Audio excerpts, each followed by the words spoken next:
The USA Swimming Organization is facing allegations of hiding sexual abuse claims, concealing assets, and hundreds of thousands in illegal rebates. The FBI and Manhattan U.S. Attorney's Office are leading the investigation. Agents and prosecutors in New York are tracking a money trail between USA Swim and its former in-house insurance company. The USA Swimming Organization says it supports any government investigation that goes toward protecting athletes. With more on sports, we have Brosnan.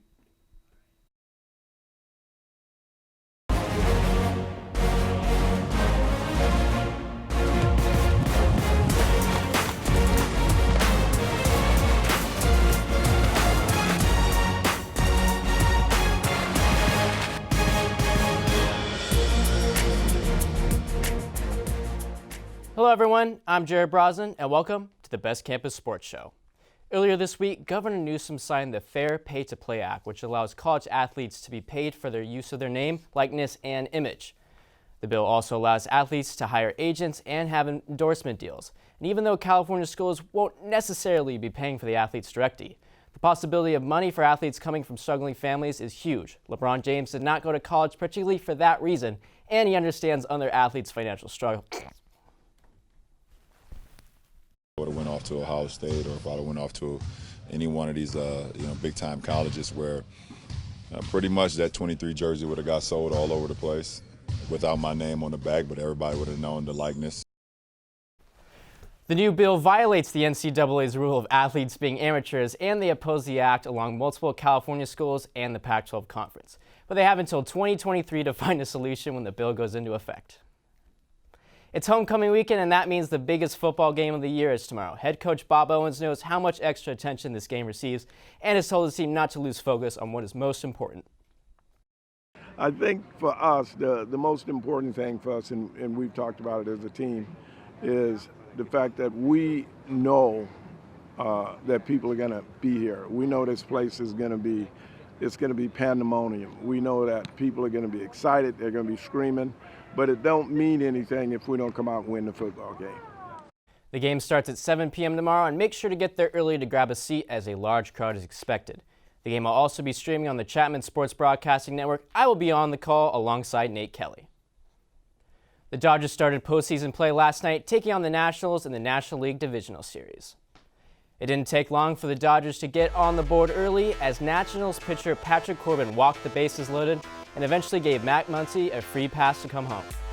Muncy came up again with runners on in the 7th against Fernando Rodney, and look at this, Funky Muncy drives in a pair, giving him 3 RBIs on the night.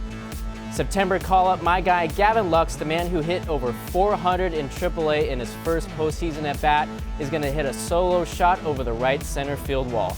Walker Buehler was amazing. He had 8 strikeouts over 6 shutout innings. 2 batters later after Lux's home run, Jock Peterson and his 35 regular season home runs crushes the ball. And look at this. It dents the right field foul pole. We got to make sure that thing's working tonight. Buehler, amazing again. The Nationals had only 2 hits the entire game, and the Dodgers took a 1-0 lead in this best-of-5 series. Game 2 is tonight with Kershaw taking on Steven Strasburg. First pitch is at 6:30 on TBS. The other team in LA didn't do so well this season. The Angels finished 72-90, which is their worst record since 1999. As a result, the Halos fired manager Brad Ausmus along with pitching coach Doug White and bench coach Josh Paul. Former Cubs manager Joe Maddon has been discussed as a replacement for Ausmus, but the club has not made a comment yet. The Rams took on the Seattle Seahawks for the NFC West Thursday night battle. Russell Wilson doing what he does best, making him a future Hall of Famer, going left out of the pocket to find Tyler Lockett in the corner of the end zone on an incredible catch. In the second quarter, Wilson throws a 40-yard bomb to rookie DK Metcalf, putting the Seattle Seahawks ahead right before halftime. Jared Goff, though, was able to find the Rams all the way downfield, and he found Cooper Kupp, his reliable receiver, cutting the lead to 1 heading into the locker room. The Rams got the ball first, and Todd Gurley, trying to silence doubters, busts through the pile, giving LA the lead. Back and forth we go as Wilson finds his receiver Moore on a screen for 6. Seattle takes the lead at 21-20. Gurley runs again after a great one by Gerald Everett scored his 2nd touchdown of the game.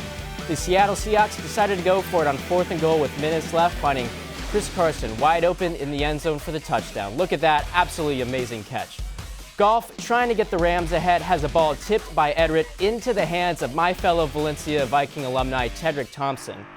Rams did get the ball back, but Greg Zerline, the usually reliable kicker, is unable to give LA the win. The Seahawks move to 4-1, and the Rams lose back-to-back games for only the second time in the Sean McVay era.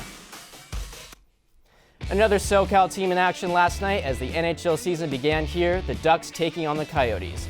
The Ducks struck first in the first period by Derek Grant. Coyotes did respond, though, with a goal of their own by Derek Stepan. Then in the end of the second period, Cam Fowler put the Ducks up 2-1, and that wrapped things up. Ducks get the win. They play again tomorrow against the Sharks.